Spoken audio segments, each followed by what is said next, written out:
Alright, let's jump into chapters 9 and 10 of The Hobbit. If you thought Mirkwood was bad news, buckle up, because things are about to get more intense than trying to solo a raid boss with no potions.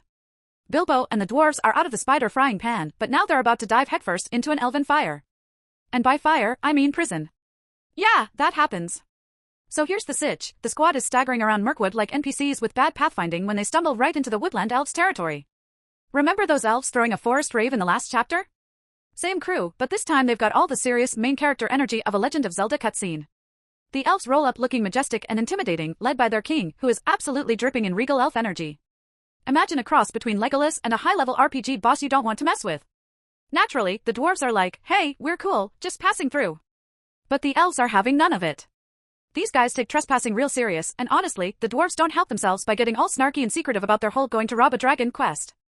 Thorin, especially, is acting like a moody anime anti-hero, refusing to spill the tea about their plans. The Elf King's like, fine, you don't want to talk? Enjoy our dungeon accommodations. Boom, prison arc unlocked. The dwarves are thrown into separate cells, and the vibe is grim.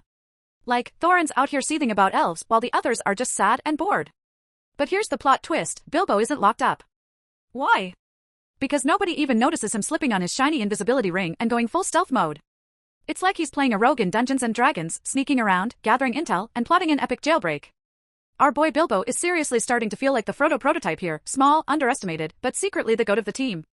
While snooping around the elves' crib, Bilbo discovers two things. One, these elves love their wine almost as much as they love their glowing forest aesthetic, and two, there's a super convenient river escape route lined with barrels. Cue the lightbulb moment. Bilbo hatches a plan that's equal parts brilliant and absolutely unhinged. He waits for the elves to get tipsy on their wine stash, classic stealth game distraction move, and then sneaks into the cellar where the barrels are kept. One by one, he cramps the dwarves into the barrels like they're squishy loot items. Pro tip, don't try this at home unless you want your friends to stop texting you. Once everyone's stuffed into their wooden Uber rides, Bilbo rolls them into the river. Of course, this isn't the smooth getaway he imagined. The barrels smash around in the water, and the dwarves are yelling things like, hey, Bilbo, this plan sucks, while Bilbo's hanging onto a barrel for dear life like he's in some extreme sports anime. It's chaotic, it's messy, and it's hilarious. But somehow, by the power of sheer luck and protagonist energy, they make it out alive. Fast forward to chapter 10, and the squad washes up near Lake Town, also called Esgaroth. This place is basically a floating city built on stilts, sitting on a lake that's equal parts beautiful and ominous. The vibe is giving Waterworld, but with medieval fantasy swag. The townspeople are super chill compared to the elves, and they're living their best lives by the water, except for this one tiny problem, they're kind of living in the shadow of a literal dragon. Smaug, the big boss dragon chilling in Lonely Mountain, is like the ultimate menace in their lives. But we'll get to him later. The squad rolls into town looking like drowned rats, but Thorin wastes no time flipping the switch to royal mode. He stands tall, throws back his wet hair like he's auditioning for a shampoo commercial, and announces, I'm Thorin Oakenshield, king under the mountain, and we're here to take back what's ours. The townspeople are shook.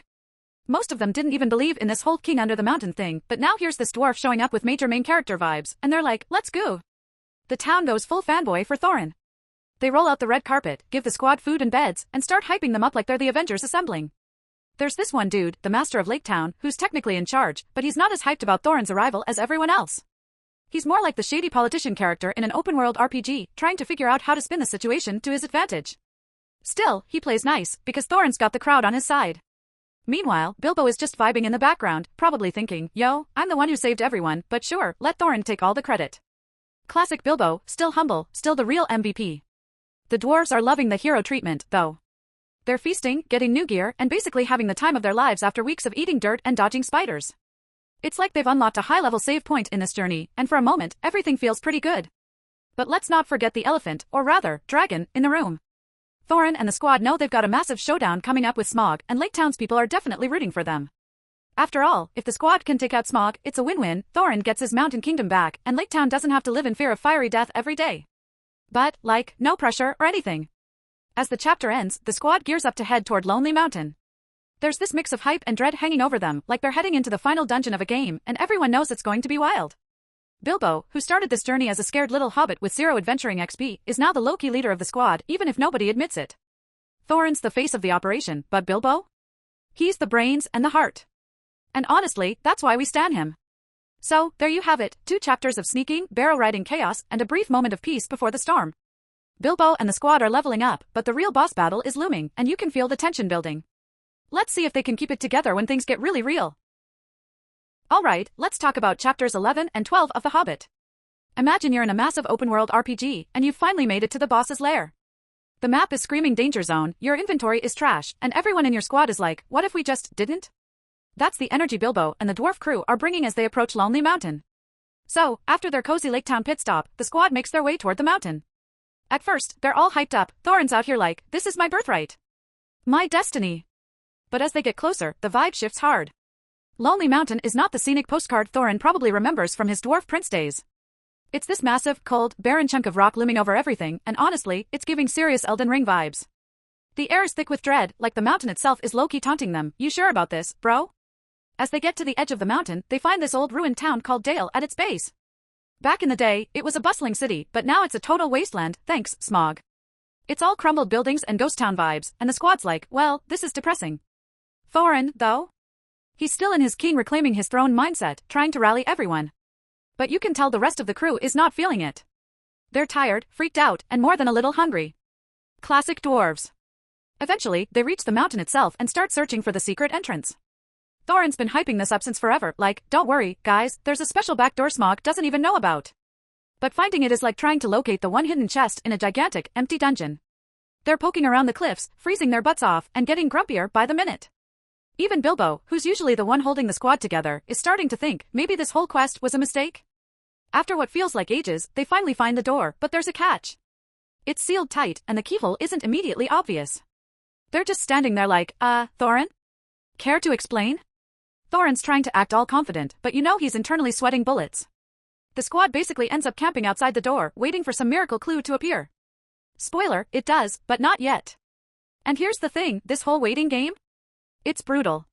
The dwarves are dragging their feet, staring at the mountain like it's going to magically open if they glare hard enough. Bilbo, meanwhile, is in full existential crisis mode. He's like, why did I leave my cozy hobbit hole for this? There's a literal dragon in there, and I'm supposed to what, fight it?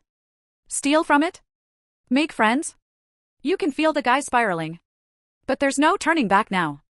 Finally, we move into chapter 12, and things go from meh to oh. My God. Thorin's like, alright, Bilbo, time for you to do your job. Which, let's be real, is the absolute worst part of this deal. Everyone else is staying safe outside while Bilbo, the smallest and least threatening member of the team, is sent into the dragon's lair alone. Classic sacrificial hobbit move. Bilbo sneaks through the secret passage, and after what feels like forever, he gets his first glimpse of Smaug.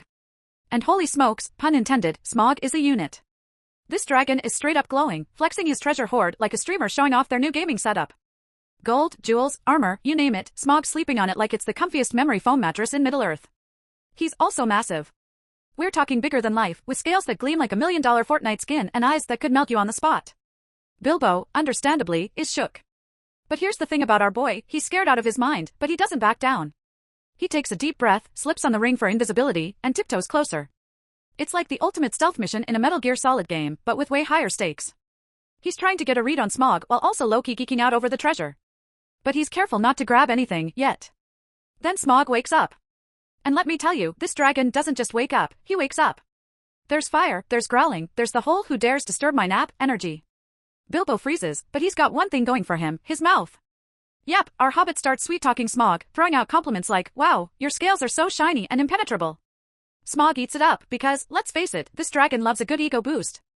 But Bilbo's not just buttering him up for fun, he's gathering intel. As Smaug brags about how invincible he is, Bilbo notices a weak spot, a bare patch on Smaug's chest where the scales don't cover. Bingo. Eventually, Bilbo realizes he's pushed his luck far enough and books it back to the dwarves. But Smaug? Oh, he's mad. He knows someone's been snooping around, and he's not about to let it slide. Smaug flies out of the mountain in a rage, ready to torch anything and everything in his path. The chapter ends with the squad hiding in terror and Smaug heading straight for Lake Town. It's bad. Like, press F to pay respects kind of bad. So there you go, 2 chapters of building tension, dragon flexing, and Bilbo proving yet again that he's the real MVP of this squad. The stakes have never been higher, and the squad's about to find out what happens when you poke a sleeping dragon. Spoiler, it's not good. But hey, at least Bilbo's pulling off this hero thing better than anyone expected. Alright, buckle up, because chapters 13 to 15 of The Hobbit are basically the point in the campaign where everything goes from treasure hunt to high-stakes showdown. By now, Smaug has rage quit his treasure pile to go torch Lake Town, and our crew is stuck in Lonely Mountain, dealing with the aftermath. It's dark, it's eerie, and everyone's got that what now energy. So, the squad's still reeling from their Smaug encounter. Thorin's all like, this is it. The mountain is ours, but nobody's exactly popping bottles yet. The vibes are super tense because, let's be real, dragons aren't known for leaving the door unlocked. But hey, Thorin's convinced that they're finally winning, so the gang starts cautiously exploring the mountain's creepy hallways. They're basically dungeon crawling IRL, hoping Smaug doesn't suddenly respawn. They stumble back into the treasure hoard, and wow! It's like walking into a room full of gold-plated everything. Treasure for days. If Smaug had a YouTube channel, this would have been his flex video, top 10 ways to hoard like a dragon. Thorin's standing there like a kid in a candy store, while Bilbo is low-key stressed out. Sure, it's shiny and cool, but Bilbo's also thinking, this is why dragons exist in the first place. This treasure is cursed, isn't it? Spoiler, it kind of is. Thorin's moment of glory comes when he finds the Arkenstone, or, well, technically doesn't find it because Bilbo totally swiped it earlier. The Arkenstone is the prize of the Horde, glowing like some OP artifact straight out of The Legend of Zelda. Thorin's obsession with it is almost Gollum tier. He's like, this will prove I'm the king. Meanwhile, Bilbo's got it stuffed in his pocket and is too scared to say a word. Honestly, relatable. Anyway, they realize they can't just hang out in a dragon's den forever. Thorin's like, let's fortify this place, and the others are trying to act excited, but everyone knows that Smaug isn't gone for good. Except, plot twist, Smaug is gone for good, thanks to Bard over in Lake Town pulling off the sickest sniper shot Middle-earth has ever seen. We'll get to that in a sec. Fast forward to chapter 14, and Smaug's little rampage in Lake Town ends with a giant boss fight. While the squads cluelessly hold up in the mountain, Smaug swoops down on the town like, y'all thought you could mess with me? He's spewing fire, buildings are burning, and it's total chaos. Bard steps up as the unexpected MVP, looking like he walked straight out of a gritty Netflix fantasy series. With a single black arrow, because apparently that's all you need to kill a dragon, Bard lands the ultimate headshot and takes Smaug out. Smaug's dead, but not before he turns Lake Town into a pile of soggy ashes. Bard's instantly a legend, but he's also standing there like, cool, I killed the dragon. Now what about my house? Now we're into chapter 15, and this is where things get messy. Word spreads faster than a trending TikTok, Smaug is dead. Treasure's up for grabs. All of a sudden, people are showing up like it's Black Friday at Lonely Mountain. The elves from Mirkwood hear about it and are like, treasure? Say no more, so they roll out in full force. Bard and the survivors of Lake Town are also on the move because, hello, their city just got incinerated and they need compensation. Thorin, meanwhile, is completely in his paranoid king phase. He's boarding up the mountain like it's a zombie apocalypse, shouting about how no one's taking his gold. Here's where we meet Roke, the talking raven, because of course there's a talking raven. He's like the wise old NPC who shows up to deliver some crucial exposition. Roke warns Thorin that armies are coming, elves, men, the whole crew, and they're not bringing cookies. Instead of calming down and thinking, maybe we should talk this out, Thorin decides to summon reinforcements. He sends word to his cousin Dane over in the Iron Hills, basically saying, bring the dwarf army. It's about to go down. So now the mountain is locked up tighter than a high-level dungeon, and Thorin's standing guard like a one-man boss fight. Bard and his people arrive and are like, hey, Thorin, can we talk? Our town just got nuked, and we kind of deserve some treasure to rebuild. Thorin, who's fully embraced his villain arc by now, goes, nah. Not my problem. Bard tries to stay chill, but Thorin's stubbornness is next level. The dude's got greed poisoning or something, and he's ready to fight anyone who even looks at his treasure. Bilbo's watching all this go down with growing horror. He's like, okay, this is bad. Thorin's losing it, and we're about to start a war over gold. Great. You can see Bilbo slowly realizing that maybe the treasure isn't worth it, that maybe this whole adventure has gotten way too dark. He's not the same timid hobbit who left the Shire, he's seen dragons, fought spiders, and now he's about to witness a full-on siege. And you can tell he's not vibing with it. So that's where we're at, Thorin's dug in, Bard's trying to negotiate, and Bilbo's quietly freaking out. Everyone's playing a game of high-stakes chess, but Thorin's the guy flipping the board and refusing to share. The treasure, which was supposed to be this epic victory, has turned into a massive problem. And the worst part? This is only the setup for the even bigger chaos to come. Stay tuned, because Lonely Mountain is about to become the most contested loot drop in all of Middle-earth. Alright, let's wrap up The Hobbit from chapter 16 to the end. Spoiler alert, it's a wild ride. By this point, things are heating up at Lonely Mountain, and not in a good way. Thorin's on his treasure first, diplomacy never grind, and it's all getting way too real. So, chapter 16 kicks off with Thorin fully in his feels about the Arkenstone. He's got this my precious energy going on, pacing around like a boss villain monologuing about his treasure. Meanwhile, Bilbo's holding the Arkenstone and thinking, bro, this shiny rock is turning my guy into a walking red flag. Bilbo knows he has to do something, but he also knows Thorin's not exactly in a chatty, let's compromise mood. Here's where Bilbo pulls a classic sneaky hobbit move. Under the cover of night, and probably low-key terrified, he sneaks out of the mountain to meet with Bard and the humans and elves who are camped outside. Remember Bard? The dude who one-shot Smaug with Legolas-level aim? Yeah, he's leading the human squad, while Thranduil, the elf king, is there too, looking all regal and elf-like. Bilbo hands over the Arkenstone, straight up saying, use this as leverage. Thorin's obsessed with it, and maybe it'll knock some sense into him. Bard's like, wow, this hobbit's got guts, and Bilbo's just praying Thorin doesn't find out. Cut to chapter 17, and Thorin's doubling down on his nobody touches my loot policy. When Bard and the elves roll up for another round of negotiations, Thorin's like, "Oh, you want to share? Over my dead body." That's when Bard drops the big bomb. He pulls out the Arkenstone, flexing it like a legendary artifact in an RPG. Thorin's jaw practically hits the floor. He's furious, accusing everyone of betrayal and demanding to know how Bard got it. Bilbo, being the honest little guy he is, steps up and says, "Yeah, that was me. You've been acting out of pocket, and I had to do something." Thorin loses it. Like, straight up villain arc unlocked. He calls Bilbo a traitor and kicks him out of the mountain. It's heartbreaking because, deep down, you know Thorin cares about Bilbo, but the treasures turned his brain into mush.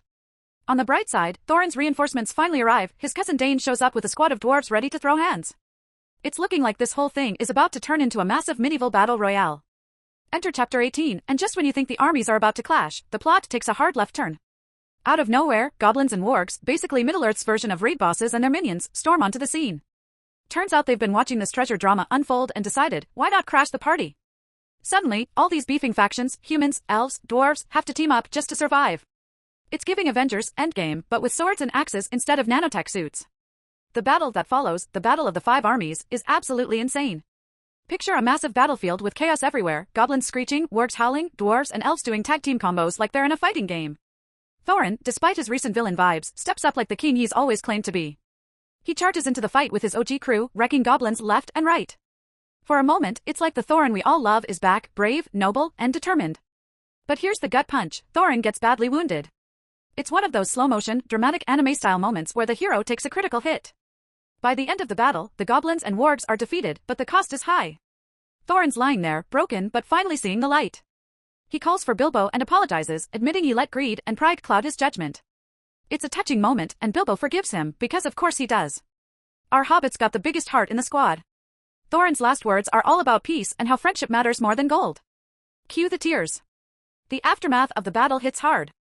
Thorin gets a hero's burial, and the Arkenstone is placed on his chest as a symbol of his kingship. Dane, Thorin's cousin, steps in as the new leader of the mountain. He's a much more level-headed guy, and he works out a deal with Bard and the elves to share the treasure. So yeah, Thorin's death wasn't in vain, it actually paves the way for peace. As for Bilbo, he's over it.